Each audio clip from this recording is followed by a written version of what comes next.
And how do you monitor it? How do you keep an eye on whether or not the user journey is quality?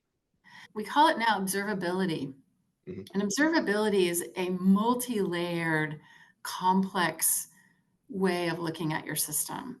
At the topmost layer, what I talked about was the user journey. We actually look and measure the user journey from end to end. And we do that from various mechanisms, but generally we're tracking the user from the time they enter the site to the time they exit the site. Um, and so that's the top level perspective. That's the most important perspective. But there's all this complexity underneath. So all those things that we used to do, and we talk about maybe people think is less important. It's not. We measure each and every service, we measure each and every API, we measure each and monitor all the third-party integrations, Mhm. because when that user journey breaks, you got to figure out really quickly where's the problem. And so you need all those layers underneath it.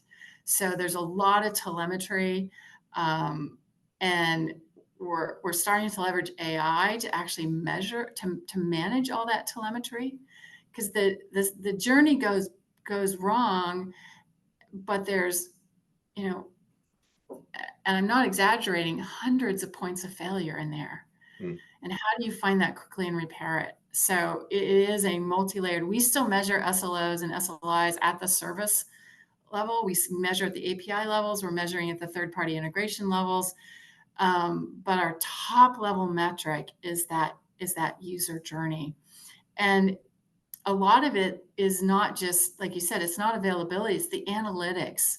Mhm. Who abandoned their cart? How many people abandoned their cart? What's the percentage of abandonments? Even though they didn't have an issue, they still abandoned.